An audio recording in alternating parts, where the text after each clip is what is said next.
Hello everyone, welcome back to my channel. If you're not aware, this is the Love Project and I am Erica. And we are currently in the series, the accountability series, and today we are on week 2, the second part of our series. And today we are going to be talking about are you a good catch? All right, this is gonna be good stuff, y'all.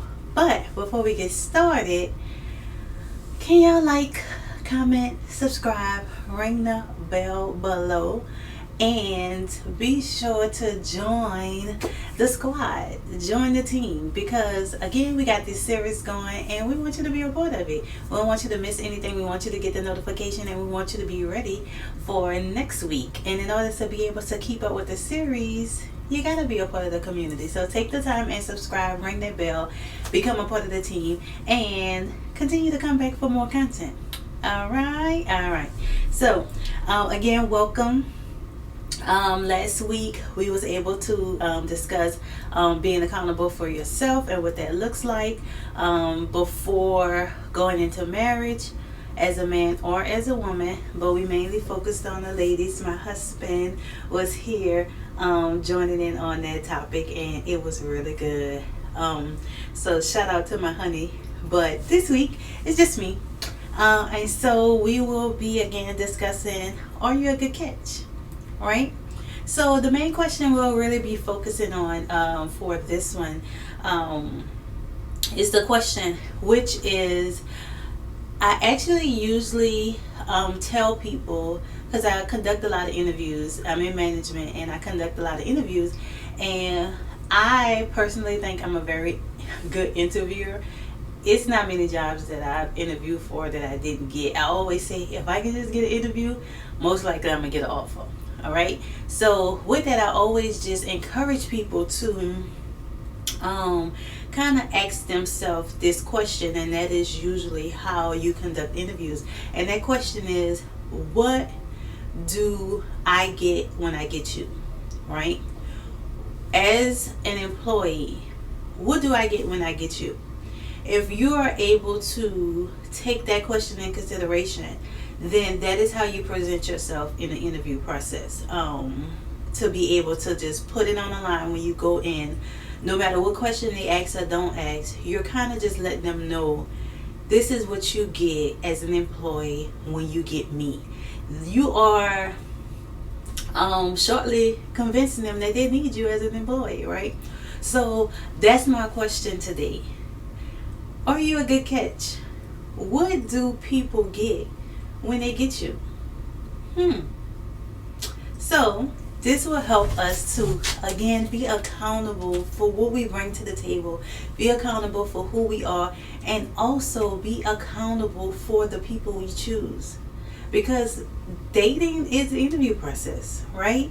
You are dating people, you are kind of figuring out if they're a good fit, if you can see yourself with them long term, if they worth going to the next level of a form of commitment, courting, boyfriend and girlfriend, whatever you want to call it, however you may do it.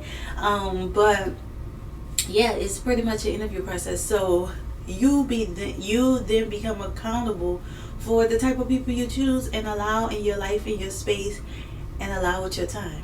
Right? So again, we're getting into it. So what do I get when I get you? It is so important to know who you are. And I think this question can kind of help you develop a basis for who you are. And that way, again, and it's pretty much something that we talked about last week, is that you have to know who you are so that every person you're with, like in the dating process, you may date a couple people before you find your spouse, but you're not changing instantly for this person, that person. Like, you're not always being who people want you to be. You're not saying, oh well, he likes sports, so I like sports, or oh, they are inside person, so I like to be inside, when you know that you like to be out. You like to go out, you like to see the world, you like to do things, but then you become this couch potato just because this person is. So when you know who you are, it help you to not settle. It help you to not just be flowing with the wind. Whoever this person is, whatever they like is who I am and what I like. No, that's not suitable and it's not sustainable. You're not going to be able to keep that up. And that's why people always say, one, people bring the representative, particularly men. Bring the representative. Now, women, we might bring the representative, as far as like the hair, the makeup, and be all done up and, whatever, because, after you kind of get comfortable, then you kind of let loose some of that stuff, and then it's like, now when I met you, your eyebrow was always on fleek. Nah, you don't be trying to do all that. So, we might be a representative in that area in presentation. Sometimes that's more so like the woman's side. But in general, men will bring the representative to the table, and they basically just be this particular type of guy that they know women like. They be flattering, they be charming, they compliment you all the time and all this stuff, and then they get you and they don't, I got your hair done and they don't even tell you look cute, and you like, I know you see me, I know you see how cute I look today. So men can like bring their representative more in character. I'll say they have the potential to be who you want them to be and just be, a good partner. But a lot of times they kind of present those things up front, and then as time wear on and they feel like they got you, they'll kind of fall back. So you got to be on them with that. But with that, it's like you have to really put out there the real you, and then people know what they're getting. And okay, so for me, I am a what you see is what you get type of person.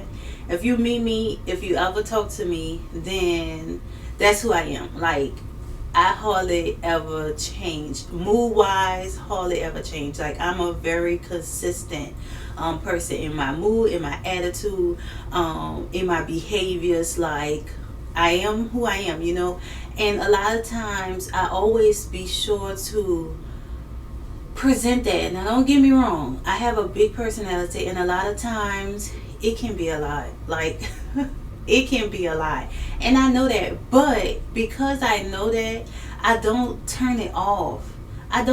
Because you need to know that about me. Like, you need to know Erica gonna say some stuff and she might step on your toes. You need to know that, because I want you to like that about me, because that's who I am. If I'm like, I remember like in middle school, my friends and stuff, they used to be like, Erica, you ain't scared to do nothing. Like, in front of boys, they be like scared. And my friends, I had a friend that was scared to eat. I used to be running to the line to get my food, because I'm gonna eat like they eat. And so I'm just really like, just put it all on the table.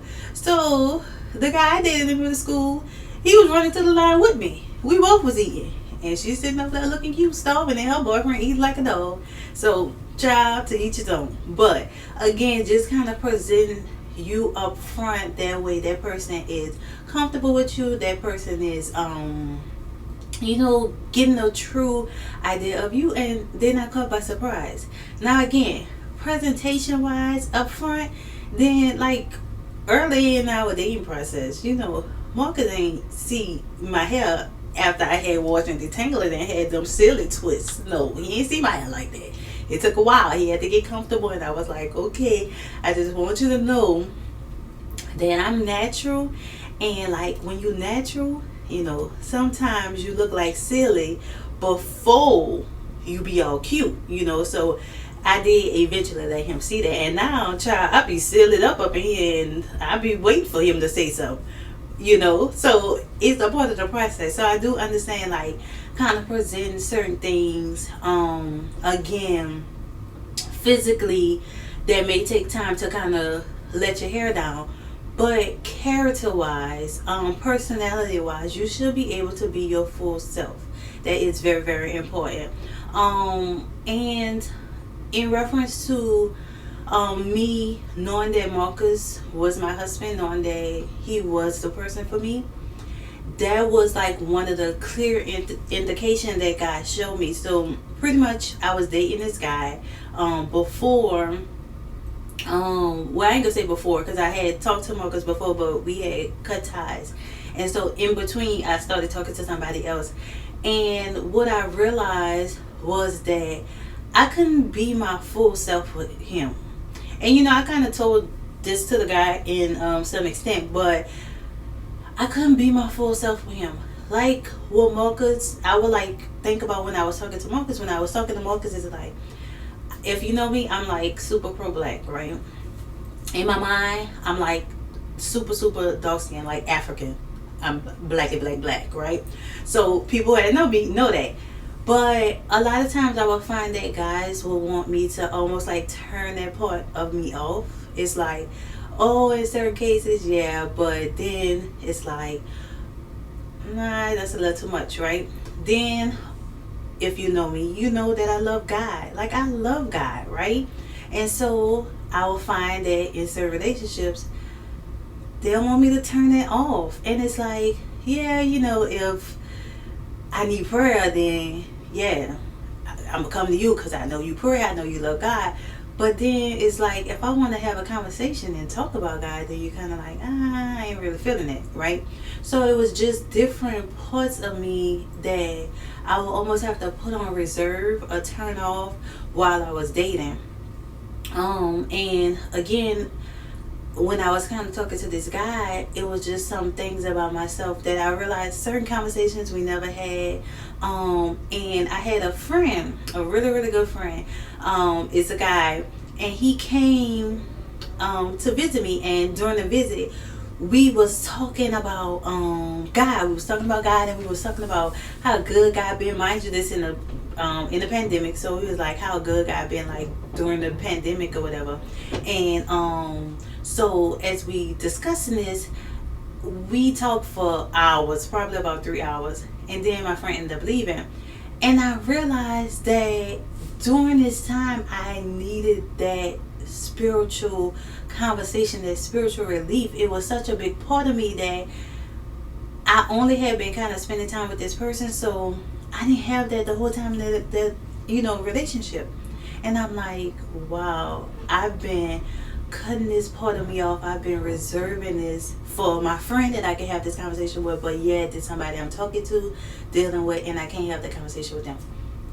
So that kind of really made me realize what I was missing, and that Marcus was the man that I found those things in, that I can be my full self with.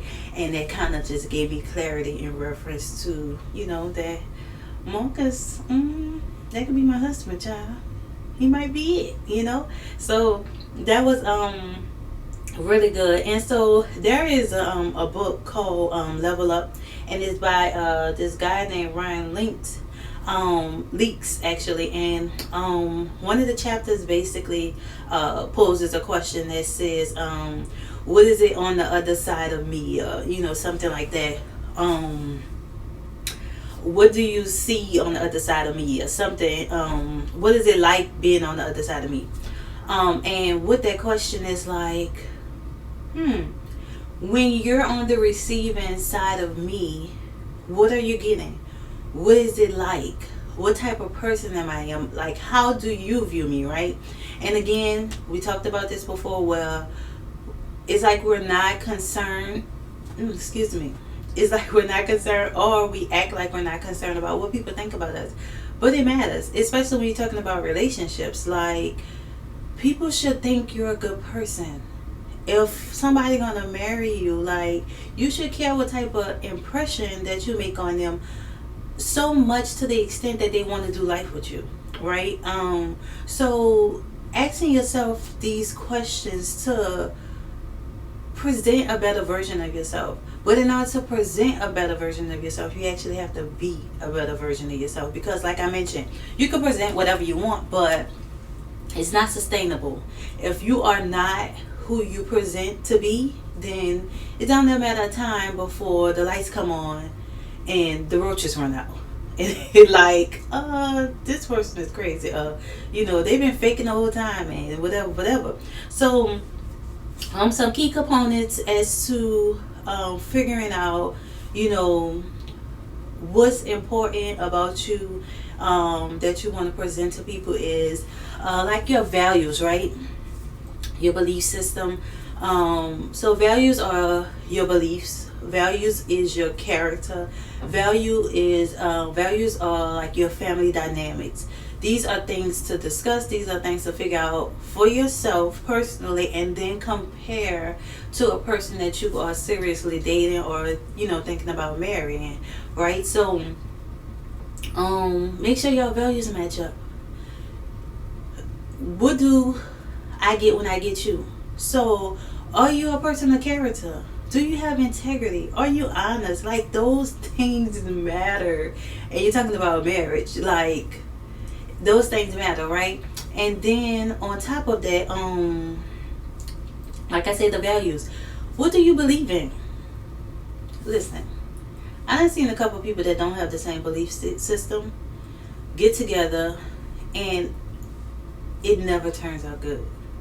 I don't care what nobody say. Let me tell you why having the same belief system matters. This breeds out to every area of your life. I once thought, in my immature state as a believer, that you can date, long as they believe in God, pretty much. Long as they believe in God, then, you're fine, right? Y'all can date, y'all can marry, y'all be good, y'all believe in God. But how, like, let's kind of break that down. So, okay, we both believe in God. Cool. We should be good together, right? But then you believe in tithing. They don't. So, if you believe in tithing and they don't, now this affect your money. Because you saying, well, when I get paid, and because your money is my money, when you get paid, we're going to give tithes. And this person is saying, no, we ain't. Right? So this automatically becomes an issue financially for both of y'all, right? Then children. You then have children and you're like, oh, well, I'm going to teach, because that's the thing. When you have a belief, those are the things you teach and pass on to your children. So if your belief ain't the same, then you become a house divided, because you want to teach your children what you value, and they want to teach their children, which is your children, what they value. And now you have a split value system even in your own household. It's not going to work.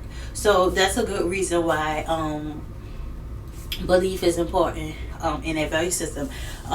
Something else is like goals and dreams, right? Again, your goals and dreams just should be discussed, but they do not have to be the same. In that process, you can kind of find out, at least if y'all kind of both have goals and dreams, if y'all both are starters, and y'all can kind of work out the strengths and weaknesses there. So it doesn't have to be the same, but at least knowing that person have some goals and dreams, because there have some people that is just good with stagnant. Like, their life is stagnant. They have no hopes, they have no dreams, they have no drive, no ambition. And I guarantee, if you're a person who have hopes and dreams and believe in reaching goals, maximizing time to reach goals, believe in deadlines and all this type of stuff, if you're a goal getter, you're gonna find fault with your mate when they are not that way, and they're not concerned, or they're not prioritizing the things that you are prioritizing for your life. Because having dreams and goals actually affects your life. It determines how you get up and start your day, how you move, how you operate. So that person definitely have to be on board with that. So that is very important. What do I get when I get you? Do I get a person who, they go to work every day, they ain't really happy with their job, but they'll still do it for the rest of their life? No. Like, you never striving for better, you're never pushing yourself, beyond where you've been and what you know. That's not okay, right? A stagnant life is not okay, and it's not what God have for us. So again, those things are start to line up. Another thing is, when you ask what I get when I get you, what's your strength, what's your weakness? You should know these things about yourself, so that again, when you are presented to the table. Now, anybody can relate to this. When you do an interview, they always ask you, what would you consider your strength? What would you consider your weaknesses? Again, this process of singleness. Again, you're single till you're married, so you probably got a boo. I understand. But you're single till you're married. So in this process of singleness, what's your strengths? What's your weaknesses? Listen, I know mine. And even more so, I find out new ones, of course, because when you get with a person and they have something that they really, really do, like they be on it, then you kind of find out, I ain't really that good in this area. Or you have something that you maybe just have not paid attention to, and then you find out that, yeah, I probably need to work on this. Or you have something that you find out you're really, really good at now, because you have this other person and you need to kind of do a certain thing more or whatever, just to kind of find the balance for your marriage. So you got to know your strengths and your weaknesses. Some good strengths could be that you're confident. That will mean that insecure person, that'll be a weakness, right? So that could be something. So if you find out that I'm a pretty confident person, right, then that means that you're probably more of a go-getter. You're probably more initiated. You're probably more out there, right? Because you actually believe in your gifts. You're confident in who you are, and you kind of just move different. Whereas the person who may be insecure, they're probably more timid, more kind of like laying a gap or whatever. And in all cases, when I say insecure, that's a weakness. But kind of being like a laid back person, that's not a weakness. Because again, that's where you find that balance. I always say you don't need two of the same people. You're not in bump heads all the time. So I think certain things provide balances, but again, kind of just knowing where you're strong. One of the things I always knew about myself is I'm very optimistic. So I've always been a person, I can find the good in anything.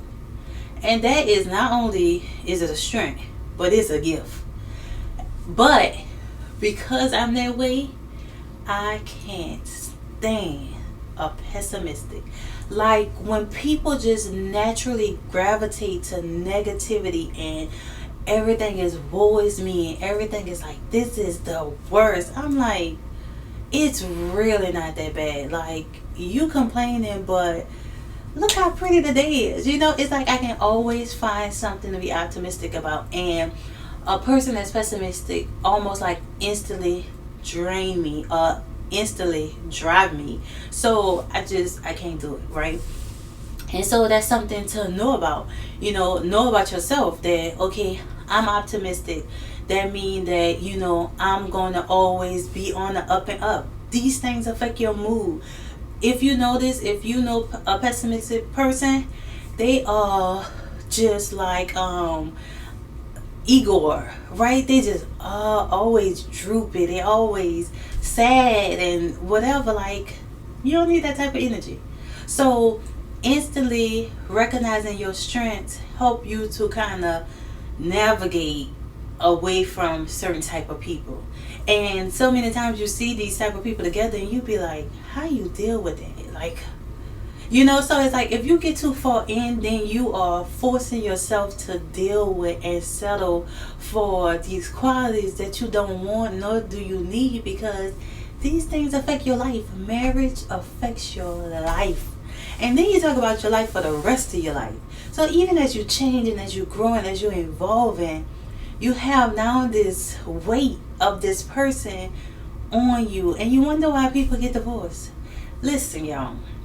I'm doing this series because I want people to enjoy marriage. Marriage do not have to be what most people make it seem, where it's just you unhappy.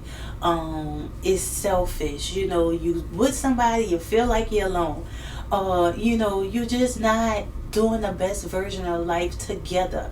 Right? That's not God purpose. God purpose marriage. God created marriage, so he have a beautiful plan, a beautiful outlook, a beautiful purpose for it. And for us to take it and make it something that's just, I don't know, trash, you know, is not right, and it's not what it's supposed to be. So again, I'm making this series so that we can be prepared. And a lot of this stuff, I'm telling y'all, I'm speaking from experience. I went through this process myself, to not only prepare for marriage, but to really just be a better version of myself. And this continues, you know. Now that I'm married, I continue to work on Erica, because in that process, Erica gonna change. In that process, my husband is changing. Even in this year, a little over a year we've been married, we've already changed. Oh, we've already changed. Now, I did gain some weight, but I'm not talking about that kind of change. I'm not talking about that kind of change, but change happened, and so you have to be able to evolve in that. But a key to evolving in that is knowing who you are. Is knowing what you want long term, and to have that confidence that you've chosen the right person, and the right person has chosen you, and y'all can grow together through this process and be who God has called y'all to be, as individuals, and also as a married couple, right? So that's pretty much it for this one. Of course, we're gonna roll into next week. But yeah, y'all stay tuned. We jumping in this thing, and we going hard. So I'm excited about it, and I pray y'all enjoying this.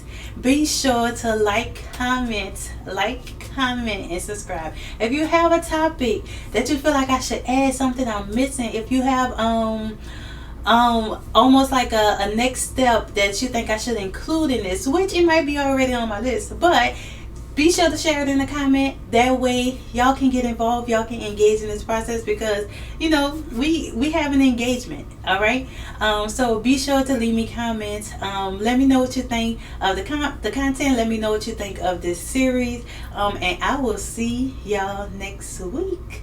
Love ya.